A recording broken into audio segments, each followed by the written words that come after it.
Sasa lokuambia kuzeeka ndo kufa kakaangu ni nani? Kufa tutakufa tu. Hiyo ni kadari Allah alotuwekea, lazima kila mmoja atatoka katika ulimwengu. Lakini kikubwa tu jitihada za maandalizi. Johnny! Umefuata nini hapa? Subiri. Umefuata nini hapa Johnny? Subiri kakaangu, subiri, mimi nitakuelewesha. Huyo sio Johnny. Anaitwa Hassan. Zamzam usinidanganye. Huyo mimi namjua kitambo. Sawa kaka, sikatai kama unamjua. Lakini inabidi utulie kwanza. Mimi ndo nitakupa ukweli wa huyu bwana. Sema ukweli unataka kuniambia. Huyu anaitwa Hassan, ni mume wangu kipenzi. Hivyo kwako atakuwa ni shemeji yako.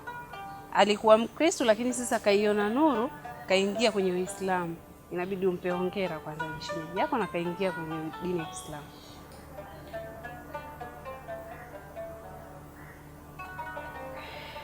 Mashaallah. Bahati yako. Ningekutia makonde mchano kwa upe hapa watu wote wanashuhudia hapa. Haya, piga goti hapa la kunyomba dadangu. Mtoto kama unafikiri nitakupa bure bure? Nakutania bwana. Karibu sana. Asante sana. Pia nashukuru sana. Hakuna kitu ambacho ninachotoa shukrani zote kama kuingia katika dini ya Uislamu. Na shukrani hizi zote inabidi umpatie dada yako. Maana amefanya juhudi kubwa sana mpaka nimeingia katika haki. Eti Aisee, nimefurahi sana. Mashaallah. Jambo zuri. Karibu sana. Asante sana. Na msiba ndio hivyo bwana, umeshatokea. Ndio. Kazi ya Mungu. Pole sana. Basi yeye ndo akushukuriwa.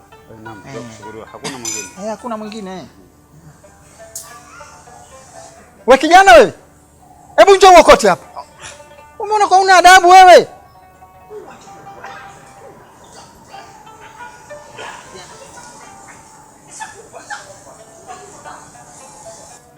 Vijana siku hizi vipi hao?